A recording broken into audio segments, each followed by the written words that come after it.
Hi everyone, it's Austin from RiskCheck, and today we are in Fleurier, and we're about to visit the Chopard manufacturer. And today is going to be super interesting because we are going to be speaking to Karl-Friedrich Scheufele, co-president of Chopard, and his son, Karl-Fritz Scheufele. So let's go.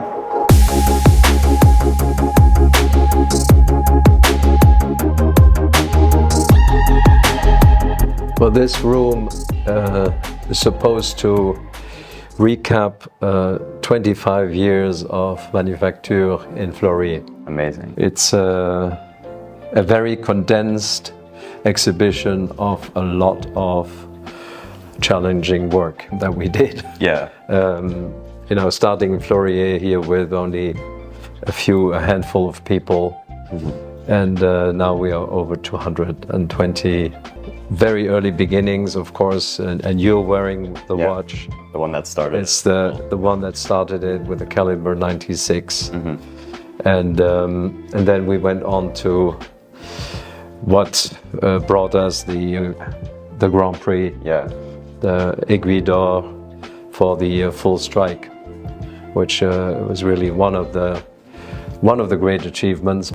Very early days, we already integrated the perpetual calendar on the 96, the 98, the Quattro, which still to this day remains a unique piece, which you will see coming back. It's beautiful. In the near future. Ah, nice. Which we think is really time to address this again in a different way. Yeah, just like we did with the 196. Quattro combined with the tourbillon. First tourbillon chronometer certified. Oh wow. Like all L.U.C movements are chronometer certified except the ones that don't have a small second hand or center second hand. So very interesting. The high frequency. Love this layout. 8 Hertz, which contrasting. Which is now in my Alpine Eagle here. Exactly. So that is a technology that we invented and that we will continue to use. And it's a great technology as well. It makes it more shock resistant. Absolutely. Pieces like the Engine 1, tourbillon, the all-in-one. In fact, these are the anniversary pieces for 150 years of Chopard in 2010. So the all-in-one, and the watch we did with the Geneva Watchmaking School, Geneva seal, and which is really an incredible thing, a beautiful movement, one of the most beautiful movements in my eyes, and the one that is inspired by the early L.U.C pocket watch that you can actually wear on your wrist. Oh, nice. Yeah. And now the caliber which is used in the full strike. It certainly is a revolutionary piece. And but still respecting the codes of watchmaking in terms of the finish of the movement and everything else. Now in many cases we were also ahead of the time with the open dials. Like this group here. That's really what we call the tech look. This is something that I think we're basically among the first to come up with these semi-skeleton, well, not skeleton pieces, but open works approach. And this is what I'm trying to find again. The 08 Tech Twist all black with the carbon case. I mean, it was 08s, and we did a carbon case already, I think. Yeah, the silicium escapement and everything else. And I read that you guys had around 8 people. That's it, right? Yes. When you guys started L.U.C. And you built up your own tables from IKEA because the head at the time said it was too expensive. Really? And why Fleurier? Out of everywhere in Switzerland, why did you guys? Fleurier was because of my relationship with Michel Parmigiani, and in the very beginning we had a collaboration for the initial movement 196. We worked on the prototype with him, and then we internalized the project halfway through, and I came to know Fleurier because of him. I mean, it's crazy if you're looking at just at this wall what you get. And this is not every watch that you guys have made in 24 Oh no, this is really like the what we consider to be the achievement. milestones. Yeah, this is pretty incredible. And over there, it's all the movements, right? Over here, you have all the movements. Yes, every movement was an entire development from A to Z. There's no plug and play thing where you can say, okay, we use this to make this, or it's an entire development each time. In every one of these movements, you find a feature or features which had not been done before, or not been combined, put together like this. And this is something that, again, is super rare. It's very rare to just create movements from scratch to create a product that you think needs to be made, which is very rare normally. But that's why these movements, in particular, again, the initial one, still are very meaningful today. Well, yes, here we're looking at the special Urushi series that we introduced more than 10 years ago. Amongst other things, we introduced the Chinese zodiac signs, which we almost completed the series now. Yeah. The detail that just goes into one dial is just... We have our own watchmaking school. There are about 8 apprentices here in Fleurier, and then another 8 in Geneva at all times. So we do a lot in that field also. Again, as a family company. Yeah, that's what we... Tradition. There's a tradition. Yeah. No? Yeah, the transmission of knowledge to the next generation, I think is we say here, l'art d'une manufacture, which, in a way, one has to admit these are pieces of art. Yeah, of course. More than only telling time. Yeah, of course. So now I suggest we move down. Nice. We'll have a look at the famous blue door my dad talked about. Amazing. And also have a look at our museum where we keep some of our vintage pieces and kind of the story of watchmaking as a whole. So here's the famous blue door that my dad was talking about. And I'd say for me, as an image, it's really the landmark of the manufacture, of it being an environment where it started with 8 people and now more than 200 people. And you can kind of still feel that kind of energy in the building. It's still a very kind of industrial building, not much decoration on the wall or anything. If it's just a few watches and a few sketches here and there. So now we're gonna have a look at our métiers d'art section. Nice. Where we really have the, please. Oh, thank you. We really have our most advanced artisans. We do a lot of hand gravure on all the movements. And you have also the enamel painter that my dad was talking about. Yeah. And these are really kind of the more artistic crafts that we decided to bring in-house to really be able to give that finishing to the movements. On va revenir vous voir. Hello, bonjour. So she's doing what we call la gravure, and the kind of, in the region you have what's called fleurs de péonie, which are these flower engravings. But right now she's working on something a bit different. These are rose engravings. Wow. You can see here. And it's on the movement. It's on the movement, yeah, absolutely. So it's really a collaboration between 2 artisans, because you have the movements that's hand engraved, and then you have the dial that is hand painted as well with the flowers. So it's really a combination of all the craftsmanship that we do here in Fleurier. You have, of course, the construction of the movement, the development of the movement, and then as well the kind of more artist craftsmanship with the hand engraving and the enamel painting. Wow.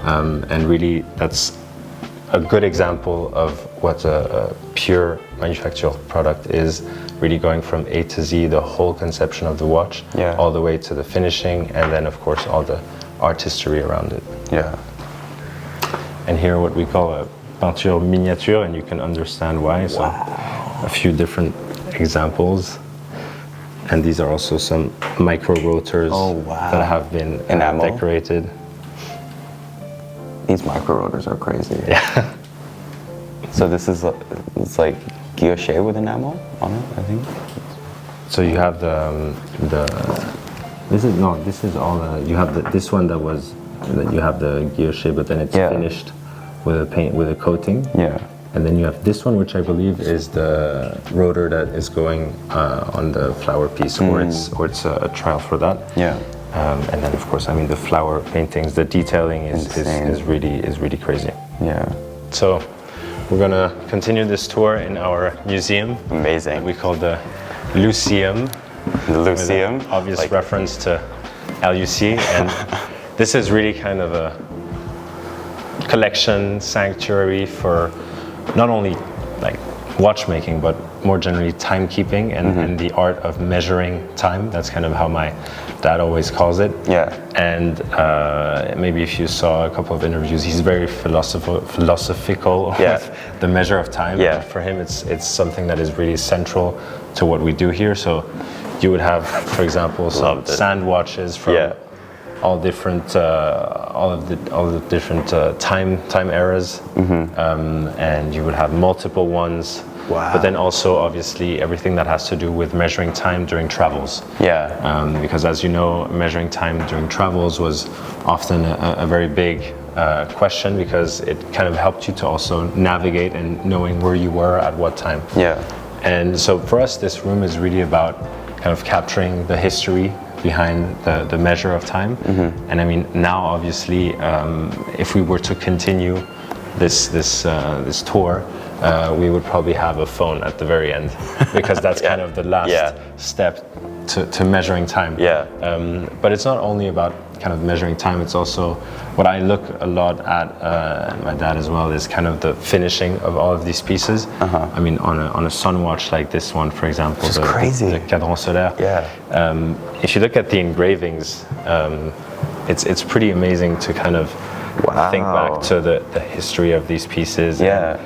You can really get inspired by pieces like these for modern day watches as well. You know, kind of even the typeface and the fonts, exactly, right? the fonts. And I mean, this is kind of really a graphic designer's dream, you know? Yeah. Walking through here, seeing all the engravings, the different fonts, the finishing, the materials. So you can get inspired not only by the measuring of time or the complications that were used and how they kind of evolved during time, but also the design and the finish. And then you have, of course, the kind of start of more serious movements, because here we were working with sand, we were working with kind of the sunlight. Yeah. And now we really go into kind of the mechanics, so like spring and fusée type movements that we also put in place for Berthoud, for example, which were obviously much bigger back then. And then you have all the kind of table measuring devices, even some smaller ones, kind of when they started to miniaturize everything. But I mean, we're in 1790, so I mean the history behind it is pretty impressive. Yeah. And I mean, this, for example, montre de carrosse, a watch that you could attach to your what was the car of before. And so that was really kind of the good thing, to be able to measure time while you're on the go. Yeah. I mean, now if you think about it, it seems totally obvious. Yeah. I mean, we know the time whenever we want, wherever we want. But I mean, back then it was, you were someone if you could measure time. Of course, while driving. While you were driving. Just look at the hands. Yeah. Like crazy. And you can imagine how much inspiration you can get from a piece like that, just from the hands. Exactly. And it's leather. Colored it out, the leather kind of finishing, and the fact that there's so many different textures to every single piece of the watch. Yeah, that's really something. Then you have, of course, some very classical, you know, with the kind of animal legs and the beautiful engravings that were done on some of these pieces. And, you know, going back to the métiers d'art, it's really kind of taking this and making it in a extremely small version on a movement, basically. And every time here and there we have a few of our watches that we also display alongside. So here you have a Qualité Fleurier with a 9.96. I mean, this is also kind of going back to that minimalistic Yeah. finish. But it looks great. The syringe hands. Super pure dial. So nice. And you have this crazy. Yeah, that's also cool. this crazy art piece as well. Wow, it's from the 70s. So I always find it so fascinating to see that all these pieces, like from the 70s. Yeah. I mean, I would put this. This is modern. I would put it in my office any day. If we ever get rid of it, I'll tell you. Yeah, let me know. Well, this is actually a piece from Berthoud, but the fact that they were already so kind of engineered in such an interesting way, the fact that it's in a box, but it can still move to really kind of follow the movement of the ocean. Yeah. And I just find these kind of boxes fascinating, and as well the typeface on the kind of wasn't a brand yet, of course, because it was a solo watchmaker, but the fact that he had his own kind of font, signature and everything. What a cool font too. I love the numbers, the 3. Yeah. And here's some beautiful other pocket watches that we've kind of collected over the years, with some beautiful complications. Nice. Oh, that's an AP. Yeah. Nice. Cool font. Oh, these hands, man, so nice. This Omega is also very nice, from the 1920s. Wow. All the colors as well. Yeah. So cool. This style is crazy. Yeah. And so we end on this kind of French, pretty big kind of pendule that you would usually find in a living room or on a royal desk, and you can see the mechanism. The mechanisms are pretty intricate, and the details as well on the sculptures, on the little bronze sculptures. The fact that they're already using so many different materials. Yeah. And the fact that you read time through this kind of bubble.